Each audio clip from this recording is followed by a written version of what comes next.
All right, guys, it's time for the Next Level Guy Show, a men's interview, interest, and improvement-focused podcast featuring interviews with the greats from all industries to help you better your life.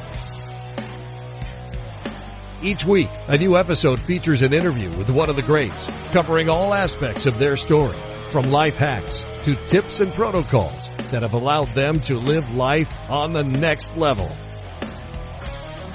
We then highlight concrete action steps that you can use to improve your life. And now, your host, Ian Dawson Mackay.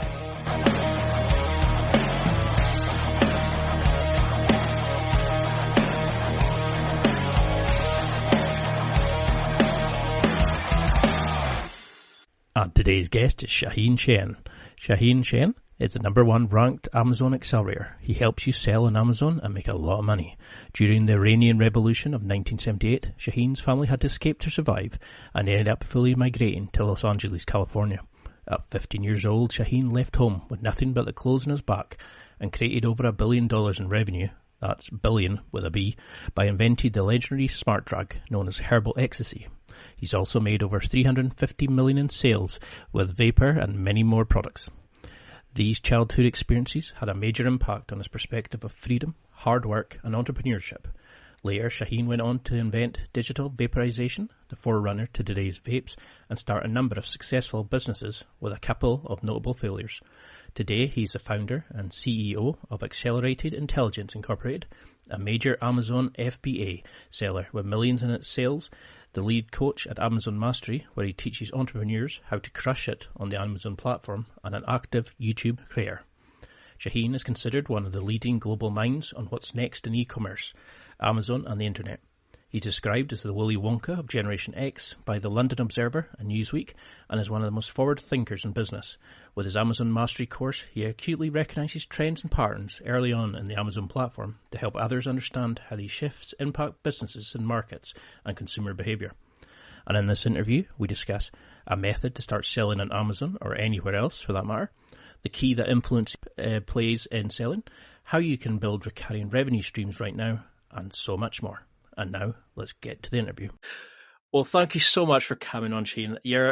I was a bit skeptical at first when I seen, what you're into. And then when I started doing a bit of research on you, you've had some amazing career and you're smashing out the mentoring, you're coaching people to amazing things. But for people who maybe don't recognize the name, could you give a quick intro? Because you've had some life. Yeah, totally. So I started when I was really young. We left Iran when I was about 5 years old, didn't speak a word of English, came to the United States as refugees, and realized very quickly that we were poor, that we were middle class in Iran. When we came to the United States, we were solid poor. And it was a bitter pill to swallow, not speaking the language. And I learned very quickly that we were second-class citizens in the country that we were coming up in. So I decided that I would learn everything I could about being successful by reading books and listening to tapes and whatnot in those days. And by the time I was 15, I didn't see a clear path. I asked my folks, and they were like, hey, you got to become a doctor. That's the only thing we know. It didn't work for me. So I decided to leave home seeking my fame and fortune. I left my family, left my friends, left everything, and went out into the electronic music scene. The rave scene was happening big in the 1990s. And there was a drug in particular called ecstasy that was booming. It was sweeping the world. But the problem was it was being made in the UK, and it was being made in Amsterdam, and the supply had dried out. They didn't really know how to make it that well in the United States. And I thought to myself, man, if there was a way where I could create an alternative to this that was legal and natural, I could take over the world. Only problem was that I was sleeping in abandoned buildings. I had no money. I was eating food at the food stands at the community college and didn't know anybody or have any friends. So in those days, what I did was I managed to somehow get myself a girlfriend, which was seemingly impossible considering I was broke. And I know that pain. Yeah. And I started to cook up formulas in her kitchen. As her dad left, she would sneak me in through the back door. I'd be in the kitchen cooking up formulas. And finally, I managed to find a formula that worked, and I took it to the club scene. I got the drug dealers that basically were sitting on their hands at that point because they didn't have any supply to sell to start selling my product instead of the illicit drugs. And it went from one guy to 10,000 guys to 100,000 people. We were selling all over the world at raves, at clubs.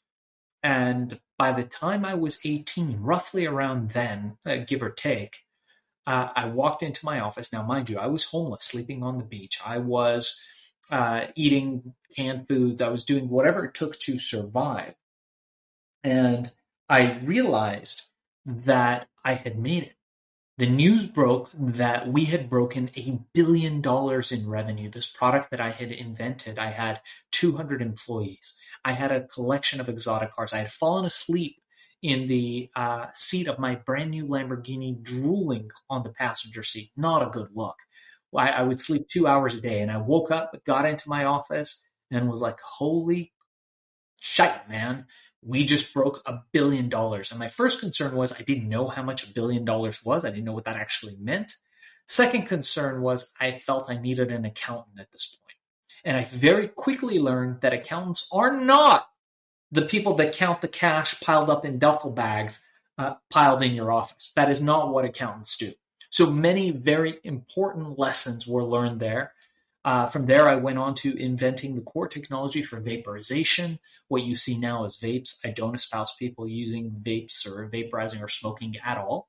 And from there, I went on to master the Amazon space, which is where I'm at now, teaching people how to sell on this platform that Jeff Bezos created and how to create recurring revenue streams. Because that's why I was keen to have you on. I really like the idea of systems. Like, I'm very much a systems dominated person. Like, I need to have it built up in a set routine and like a procedure to follow things. So do you think that maybe the living in the abandoned building, sleeping in your car, that homeless vibe, do you think that was the sort of, you knew how the lowest point you could be, so that just you thought, I can go balls to the wall now here. I know the lowest rung that I can always go to. It's like Cato, wearing the harsh fabrics in the Roman Empire, eating like the gruel, because he said, if this is the worst thing that's possible, I've already done it, so I know I can come from here and go up. Do you think that gave you that oomph? Yeah, that's interesting. It's like that scene from Scarface, one of the great movies with Al Pacino, not the original one from the 1920s or 30s, but the Al Pacino version of Scarface, where he is, on a boat from Cuba. He gets run through the system in the United States, and they grab him, and the cop is like, I know what you are. You're a criminal. And he looks at the cop and he goes, and you can see it in his face. You can feel it in his presence. What a great actor, Pacino. He looks at the cop and he says, there's nothing you can do to me that Castro hasn't already done. This was a man who had reached the pinnacle of what he considered the bottom of, his pain threshold, his discomfort. And so from there on up, it was only upward. So for me, yeah, it was a lot like that. I'll even put it to you this way.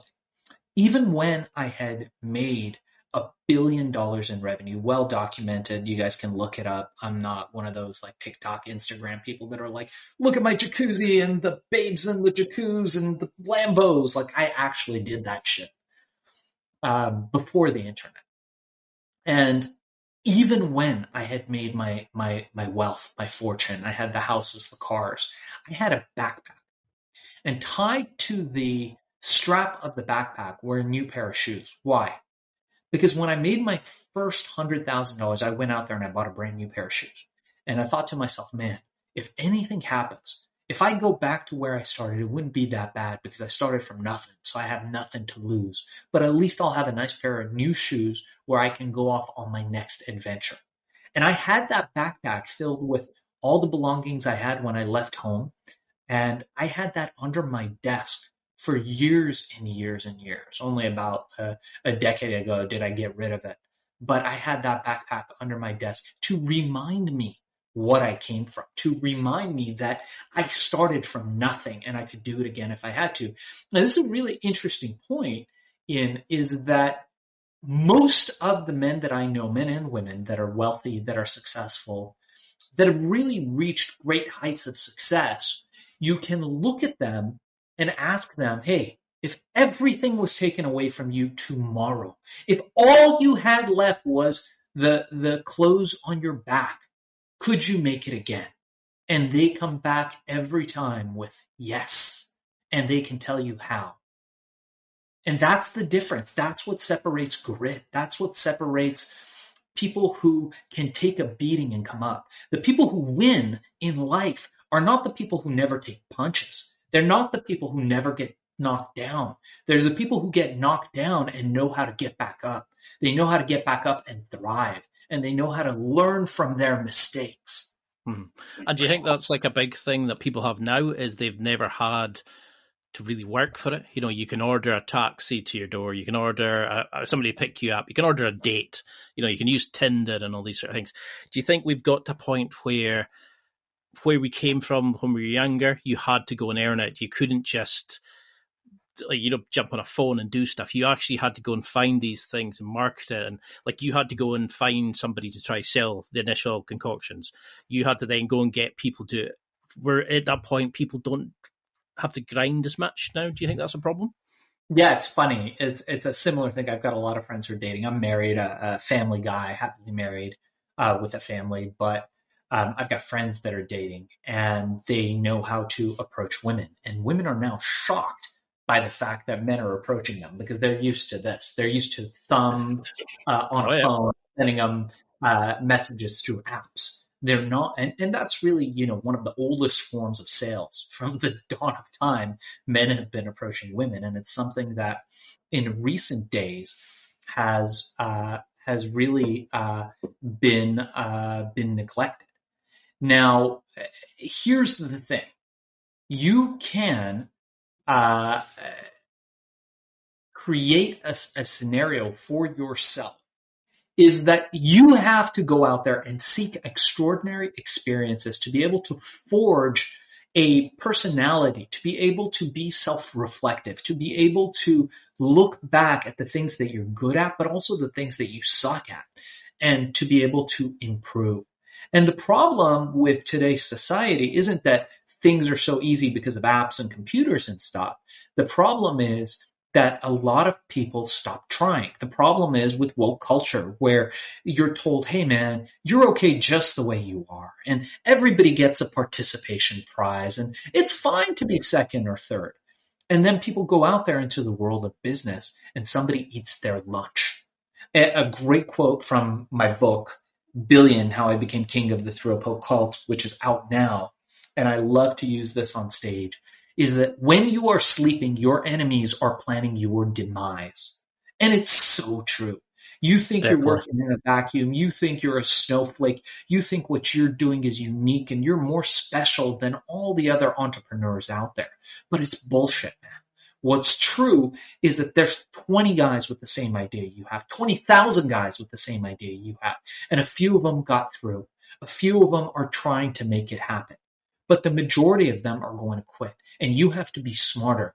You have to be more ruthless, more cunning, more aggressive. You have to be better. You have to be willing to work 10 times as hard as the other people to be able to have a chance of making it. Mm-hmm. And that's something you see a lot of. Is people kind of, it's almost like we become an easy generation. It's nobody wants to work. Nobody wants to do it. It's like they want to go on these reality shows. They want to get the lottery. They're not interested in building and making a system. So like I have affiliate products for sale through the site, and I'm sitting there and I'll make a sale and I'm like, yeah, brilliant. But I would like to make it into a full-time system so I can make, you know, I'm now making affiliate sales when I'm sleeping, and I wake up and you see the commissions, you go, superb. I don't get how that's not something people want to do. That would blow my mind that I can do that that's possible for a fat guy in the Highlands of Scotland at the time to set up, you know. Now people are finding in the COVID situation, we've got everybody started getting furloughed and losing their income. and they realized they didn't have a kind of network of revenue streams. So you've talked about the need to have real estate investments, to have your wage, to have your e-commerce business, to have Yeah. pots of money coming from other places. How do you think these pillars of finance should be used? How can we set up a business that actually makes money while we sleep and isn't just like a one-off selling beads in a beach or something? Yeah, that's a really great question. And I'll tell you, I think that everybody needs to have a foundation to how they think, a foundation to how they work. And similarly, your financial life, your ultimate freedom is going to be dependent on your financial, on if you have the money to do the things that you want to do. And we do that by building foundational wealth. We do that by building the four pillars. Pillar number one, cash flow positive real estate. Pillar number two, you got to have a job. Got to keep diapers on the kid or a trust fund, or there has to be something there where, you're not waking up stressing out every day, where you're relaxed, where you're getting things done in a clear space because you're not worried where your next meal is coming from. Super important. And then when you've achieved other pillars, you can get rid of the job and replace that with something else. But in the meanwhile, it's okay to have a job. And then something that's compounding interest, some investments where your money's working for you. And finally, what I do and what I teach, and by the way, anybody that's interested, reach out to me. I'll give out my direct email is darkzess@gmail.com. That's DARKZESS @gmail.com. And I will give you my 1 hour course. It's a $200 course for free. Use the code IAN, IAN, and we will give you the 1 hour course, $200 for free. Email me, darkzess@gmail.com. And that's the fourth pillar, is selling on the Amazon platform, selling on e-commerce, creating a piece of real estate. We all know that recently, since COVID, real estate has gone through the roof, but there is another piece of real estate that's fully accessible. It's accessible to you, to me, to every single person watching and listening to this, and that's building out an Amazon business. And you can do it. You can do it with little or no money, and that's what I teach people to do every day, creating this recurring revenue so you don't have to sell your hours. Because something I really liked was that you talked about you don't have to do everything yourself. I want to make a product. I don't need to create it. I don't need to sell it. I don't need to do this, that, or whatever. I can go and I can actually find like engineers. I can find software developers. Could you go into a little bit about how you would look at a market and say, okay, that niche is for me? Because I've seen you talking about how the vaporizer came in.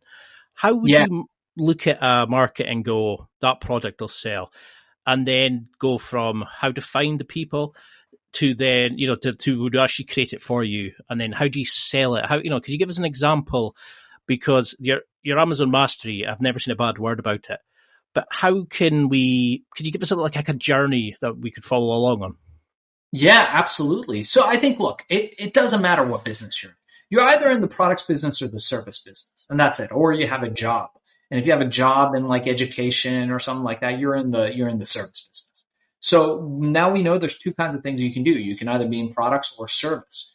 And what you need to do along your journey is to have people that are great at the things that you suck at. And the ability to influence is the number one most important thing that you can cultivate. And that's what we teach people. I teach people, how do you tell a better story? How do you influence people with story? And it's really that makes the biggest difference. When people look on Amazon, they think, oh man, this is a great idea. I should buy this. And they get taken to a listing and they buy a product. Maybe they'll look at two or three and they'll buy one. How did they get to that listing? Why are they buying it? The way we used to buy, the disruption marketing systems no longer work. What works is an intelligent approach to storytelling. What works is social proof. Me and you telling people, hey man, I love this product. I got this product. It was amazing. It grew hair all over my head and now I'm not bald anymore. Or I got this amazing pair of shoes and they're so comfortable, more comfortable than my mainstream brand. You should try these. They're half the price. People believe that. But when the big shoe company comes and it's like, hey, buy our shoes, we're the best, nobody fucking believes them anymore. That's done. That's disruption marketing, as Seth Godin says. That's the old school. The new school is, what's John have to say about it? What do these influencers have to say about it? Who's an authority in that field that's vouching for that product? And that's what we do. That's what we teach people on Amazon. If you could master that, you could sell anything, anywhere. It doesn't matter if you're selling it online, if you're selling it in a brick and mortar, if you're selling a product, if you're selling a service, all that stuff is the same thing. Selling is selling. So how do you get over the initial fear of that? Because selling has a dirty connotation to it. A lot of people struggle with the idea of selling because it's, you try to take money off people, and there are some people who have an adverse opinion of it. How do you start building somebody and making their mindset that they can actually do this? The person who's sitting there going, I don't know how to sell anything, don't be silly, can now actually go and create a shit ton of money, basically. Look around you. Everything around you, and a mentor of mine told me this, I write about it in my book, Billion, How I Became King of the Throat Cult, is that everything around you has been sold to somebody at some point. Everything around you, the bed behind you, the artwork on the wall, the lights, the electricity going through the lights, the door, everything. Everything around us has been sold to us by one person or another. So you have to make the decision of if you are going to be a person of influence, a person that impacts people's lives, and if so, you need to learn sales. And if not, go get a fucking job and stop pretending like you're going to be an entrepreneur. Stop pretending that you're going to start a business. There's a place for people in academia. There is a place for people who just want to conduct the trainings and they want to go and get a paycheck. The people I speak to are people who know that they're capable of more. They know that there is a tendency for them to fall into a habit, be it a good one or a bad one. And if they were given the tools to follow the good habit, that they could do it. They feel that there is an untapped potential that they could achieve if only given a chance, if given a path. And that's what we like to do. We like to give them that path, that leeway to go out there and to really succeed using the tools of influence. That's all sales is. It's influence. And I tell people this all the time. The sale is made before the customer ever knows about you. Every sale is made before that customer walks into that store, goes onto your website, and calls you, whatever it is. And that's what we like to work on. Because I've definitely seen that where I've had products that I would like to buy, or it's a general product, and you go on and immediately you go, no, the style of this website isn't me. This is not who I am. So you've talked about like Robert Cialdini principles of influence. How do we know? Like, how do we start selling a product? Because you've talked about the language that's used for selling good products, but you've also mentioned you have to niche down, pick a low-hanging fruit to sell. How do we pick the right product to start with?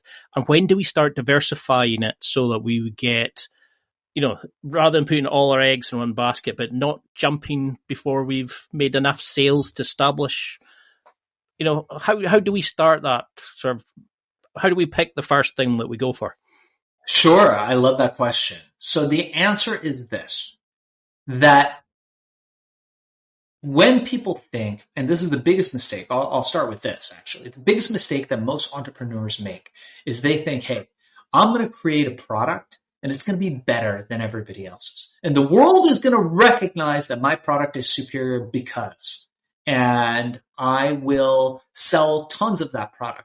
And then they launched their product that they took way too long to introduce. They didn't ship like we told them to. They were working on fixing this minor detail, and it turns out nobody fucking cares. And they're just sitting there on their ass with a warehouse full of inventory that they can't sell. Why? Because they created a product and were looking for a market for it.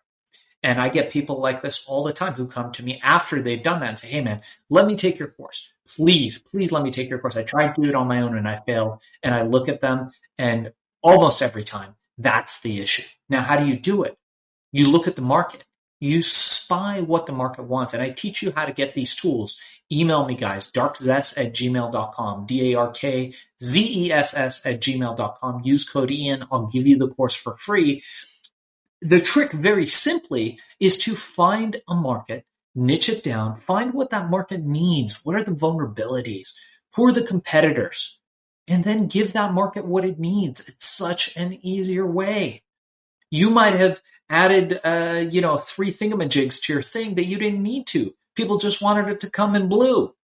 That could be your innovation. It could be that they're all selling for $100 and everybody just wants to buy a simple one that only costs 50.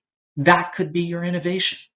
Maybe they all have the same features, but nobody is telling that story. And then you learn how to tell a story. You learn how to influence, and you become rich because you did something the other guys didn't. I love that kind of approach, because how many people do you know who will say, I've got a book in me, but I can't write. It has to be perfect. And you're like, yeah, it's bullshit. It's like you've got Amazon, who has so many distribution centers. You can sell somebody else's products if you know how to do it correctly. Why do you think people struggle with this? Is it that they try to be perfect? Is it that they try to overcomplicate it, like you're saying? They don't know the market they're selling to? Where's the common faults that you see with people? Yeah, fear of failure, fear of success. More so the fear of success. Mm-hmm. So people narrow down and start picking on little things rather than just fucking ship. Sell something, fail. Get out there, get off your fucking ass, take a risk, and fail. That is the best thing you can do. But I've seen people time and time again, mine's going to be so much better than everyone else's. I'm going to have 2 lenses on my camera. I'm going to have 2 USB cables, and it's going to be perfect. Oh, no, I don't like the rubber USB cables. Mine is going to be fabric woven. Nobody gives a fuck. People are going on there. They want to buy a cheap fucking webcam for $20 so they can have a nice talk with their nan. Your thing doesn't matter.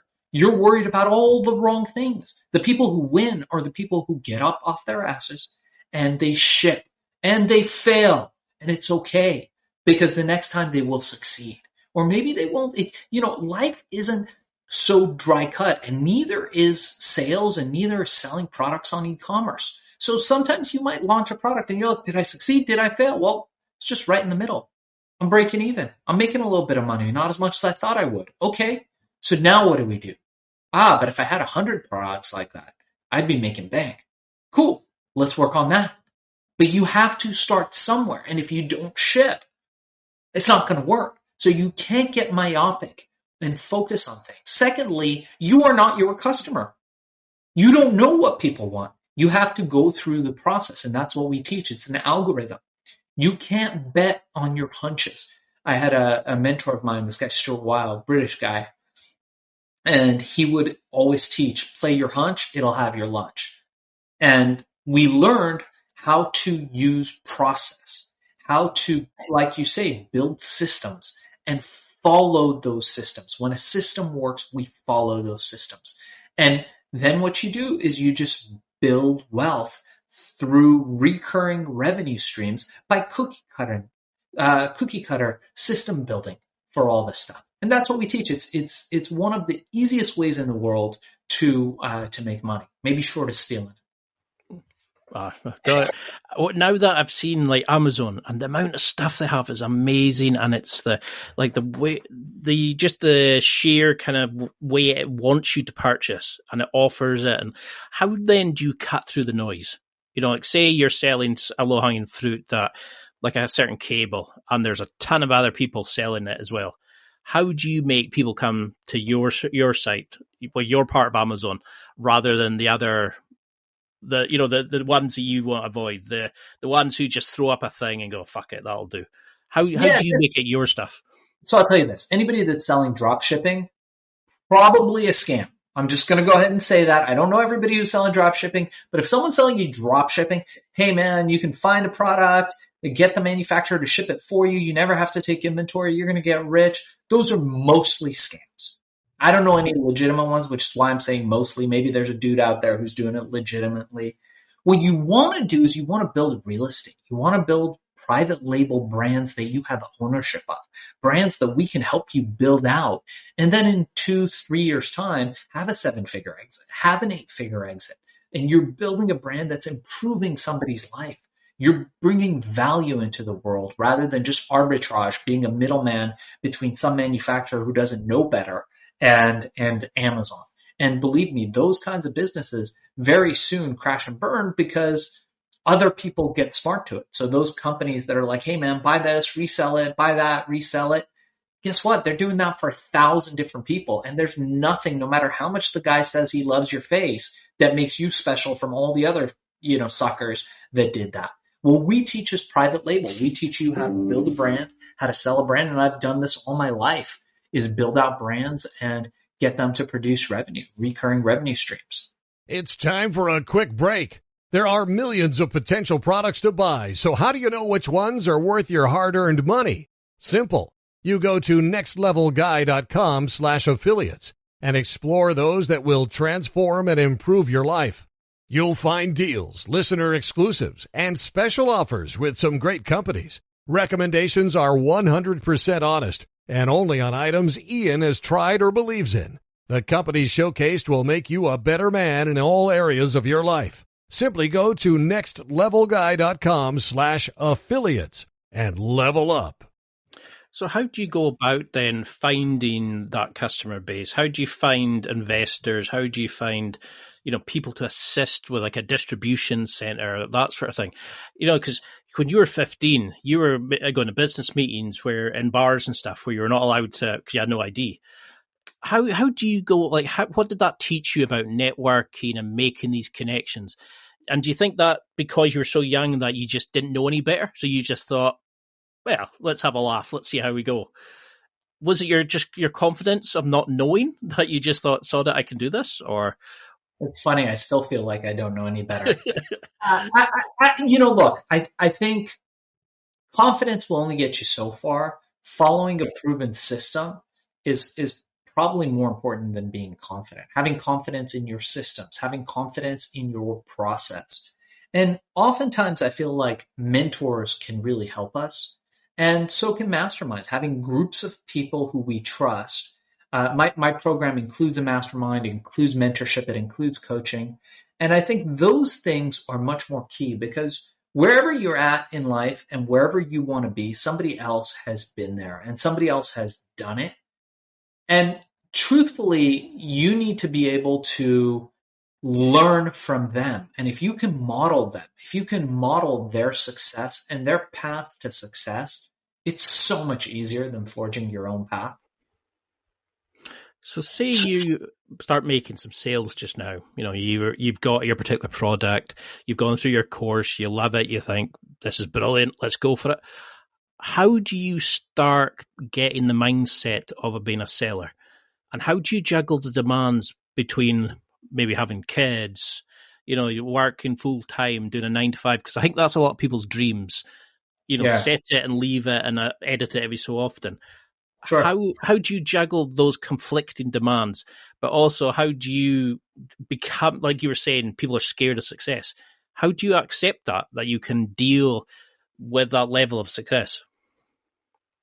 So your first question was, how do you manage your time? How do you, let's say you have kids, you have a job, and most people, that's the problem. Most people wanting to get involved with a program like ours is like, man, I don't know when I'll be able to do it. I've got a job. I wake up, I go to work, I come home, I have dinner, I play with the kids, I go to sleep, and I step and return. And pretty soon they find themselves, going through the hamster wheel. Every day is fucking Groundhog's Day. Every single day it's the same thing. And it gets very tiring. I think the answer is you have to take micro steps and you have to take some risks. Now you have to have some amount of money, a nest egg, that you're willing to part with in exchange for the possibility of greener pastures. And I recommend at least $10,000. If you have, and I really feel now in this day and age, everybody can work towards having 10 grand in their savings. Every entrepreneur, every person listening to this show can. I mean, I'm sure there's people in places in the world where that's maybe not as realistic. But if you can put together $10,000 and say, you know what, if this money goes away, it doesn't change my life at all. There's a lot you could do with that. It's not a lot of money. It's baby money. It's still small money from the perspective of a business. But that's enough for you to launch a very healthy business and to take your first big risk. So I think the first step in starting a business comes when you got $10,000 saved up where you're like, let me see how I can turn this into 100. And you go from there. So very realistically, I think the first step in today's day and age and, post-COVID, all this, is to have a savings of $10,000 that if lost, and it's really important that you think like this, if lost, doesn't affect your life. I mean, sure, you don't want to lose 10 grand, but if you lose it, you know what? It is what it is. You resign to that money going away. Now you can take the risk. Now you can be comfortable. Now you can plan out how you're going to make your money. And doing it intelligently, your chances of succeeding start to look really fucking good. Because that's what I was quite interested in is, like, you've had a lot of businesses, you've sold shares and things, you've left. Have you had any where you've kind of gone, I wish I'd stayed in there? How have you dealt with failure, with things maybe not working out, for businesses collapsing? What has it taught you about fear and the overcoming it? Because you just seem to be on the cusp of every new wave that's coming in. How do you deal when something goes wrong? How do you view it? How do you shift it, recalibrate, and get back on the horse? Ian, for most successful people, you have a tendency to only see their successes. You look like a great basketball player like Michael Jordan. We see the baskets that he makes. We remember the games that he won. We don't remember the failures. I've had so many failures personally. In fact, I think I've had more failures than successes. However, my successes by far and away outweigh my failures, to the point where my failures are forgettable. The lessons from them you remember. I've made lots of mistakes in my life, and I've made tons of mistakes in my business and my work, and I'm not regretful of any of them. I just learn from them and I move on. I've lost millions of dollars. I've had people steal millions of dollars. I've been foolish with my money. I've done all that stuff, but I've learned from it. And every time I get a little bit better. For me, I was a 15-year-old kid. I had a grade school education. I didn't speak English until I was like 8 or 9. So, fully speak English until I was 8 or 9. It took me 4 years to learn the English language. I was coming from a country where we spoke zero English. So you got to give yourself a little bit of a break, but then you've got to strive to put in the effort and to do whatever it takes in order for you to be successful. You might not have to do whatever it takes, but you have to be willing. So what tools do you think every person should have? Are there kind of, like, I use like Evernote to record questions for people I'm going to do, Zencaster for recording. Are there things like analytical tools that you think every entrepreneur should have? Are there key things that every business should have, do you think? Yeah, the first thing is I think you have to have people you can delegate to, which is super essential. If you have a business, you need to have people you can delegate to, because we all have the same amount of hours, 24, last I checked. And every single person has to make the most of what they can with the time that they have. So with that said, we know that you can't manage time. Time happens if we're there or not. So what we can do is we can build principles and systems where we're using other people's hours to our benefit and advantage, and also to their benefit and advantage. So what you do is, I'll give you an example. One of the things that we do is we use a lot of virtual assistants, and we utilize these people, the amazing people in Southeast Asia, in South and Central America, to activate systems that we have and to utilize those systems. And when that happens, our efforts are compounded. So I think that's really, the first and foremost, you've got to have great people that you can delegate to, and you got to train them. And there's some things that you can't delegate. As an entrepreneur, you got to remember things like team building. A mentor of mine taught me, team building you can't do. Sales, how things are done, how things are sold. You can delegate the sales process, but how sales are done, team building, these are things that you have to do yourself. Everything else you can probably delegate, and that will multiply the effects of what you're trying to achieve. Because you've said that, I was interested in the virtual assistant side of things, because that's something I've seen quite, like Tim Ferriss, etc. I've mentioned. Now, you've mentioned the best of the advice you got was to look behind the sale and see the person, and remember there's a person behind it rather than the sale. Is that the kind of thing that we need to remember? To work on networking, work on team building, to work on our soft skills, to work to communicate better with people, to sell them a dream, sell them a story, rather than sell the product almost? Sometimes you have to sell the product, sometimes you have to sell the story, but behind every product is a person. Behind every service is a person. And I recommend at first you want to build rapport. You want to see if this person even wants what you're selling. How crucial is that? Because they might not want what you're selling. And if they don't want what you're selling, move on. Don't waste your time. There are a lot of other things that you could be doing, a lot of other things that you could be selling, and your time is better spent qualifying. So we don't sell when we go out there. We qualify. We ask the right questions. We get the right people. And then when you have the right people around you, you can do really well because you already know that they qualified. They want what it is that you're selling. So all you have to do is build rapport, and then you use the elements of influence to get them on your side. So I'm trying to remember who it was where they said the way they created a product was to advertise it in magazines, and depending on the number of people who wrote it, said, "Oh, I better go make something for that then," because there's enough of a demand for it. So they had actually made sure that there was the demand before they went. And, it's like you're saying, make sure that there's people that are going to buy it before you spend thousands developing it, working on the functions, and then you realize nobody wants it. They want the cheaper version because it's easier and it's more efficient. So why create the book now? The book's going to go make a lot of sales. It's going to change so many people's lives.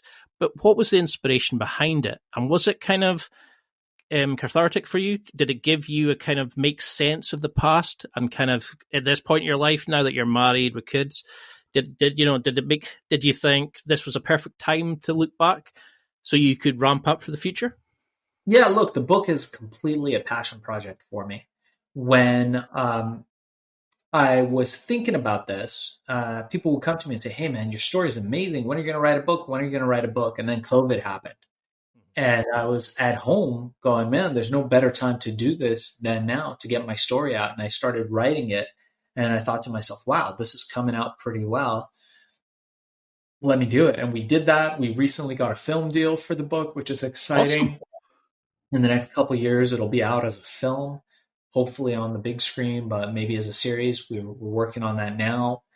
And it's really, something that I tell people to do all the time. And that's that you got to have your interests looked after. And this is what I mean by that. You have to, it's what Stephen Kotler in his book, The Art of the Impossible, talks about when you want to get into a flow state, is you got to follow your fascination.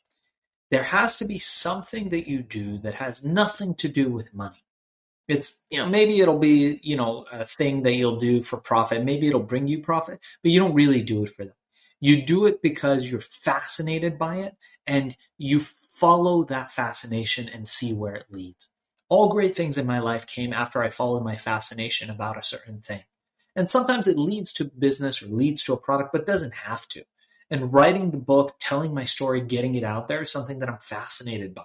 I think it's super interesting, the process of being able to share your story with others and inspire them, inspire others to take action. Greatest feeling I get is when somebody reads my book and then they call me up and they take my course. And they're like, man, I was able to quit my job. I was able to walk in and give the middle finger to my boss because now I'm making more money than I ever did at my job. I That's love that. amazing. Yeah, that's a great feeling. And you, I really feel like that's something that creates a purpose driven, mission driven life, which is super awesome. And now with COVID, where people are realizing, they can't just stay in the 50-year career, they've got to kind of think, I might need to make a career for myself, but I've got a family. How am I going to do it? And, e-commerce is a great way of doing it, for example. But how do you think it's going to change with COVID? And what markets do you think are going to be coming up that people can should be looking into to start selling, to start working in? Yeah. So I think there's a lot of opportunities, but obviously, the biggest one, the most glaring opportunity is really going to be selling on e-commerce. We've seen Amazon become massive during this time. Their stock prices shot up. There's more millionaires being made now selling on Amazon. Third-party sellers, people like you and me selling products on Amazon than I think any other e-commerce business. So my suggestion to people is get that fourth pillar going. Now is the time. Real estate is through the roof. I wouldn't recommend buying real estate right now unless you know what you're doing and are getting into something with cash flow. But buy into this real estate, online e-commerce businesses. And we teach all of it. So you don't have to stick to just Amazon. I've got students that are making a killing on Etsy and eBay and Walmart. And there's all this opportunity. And we're going to look 5 years from now. People are going to be like, oh my God, it was day one 5 years ago. I should have started an Amazon business. I should have gotten products out in e-commerce. And that's really, I think, the greatest opportunity. Other opportunities, I think, healthcare sector is amazing. A lot of people are looking at crypto. That's definitely not something that I'm very knowledgeable about at this moment, but that seems very interesting. It seems like it could go either way. So it's a fascinating thing to watch. Being able to trade stocks, I was a day trader for a long time, stocks, commodities, futures, a really interesting way to learn about the markets. So there's a lot of stuff out there, but nothing, I believe, that trumps selling on an e-commerce platform like Amazon.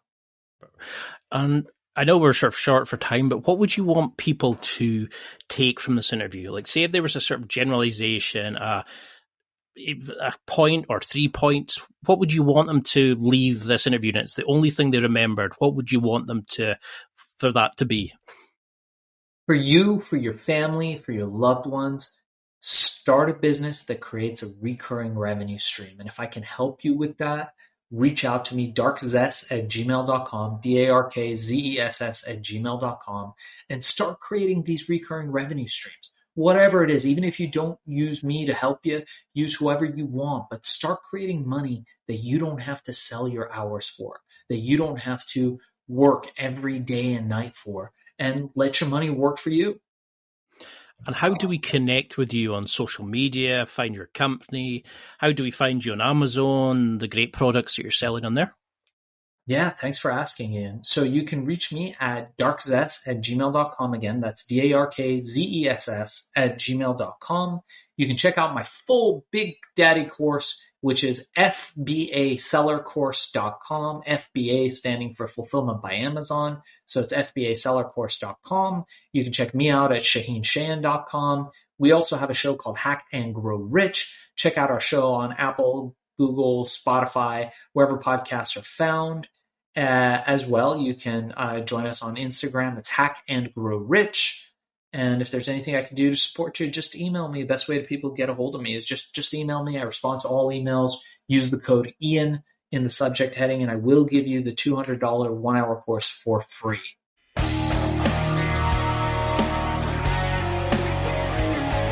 Well, that's it for another week. And thank you for listening.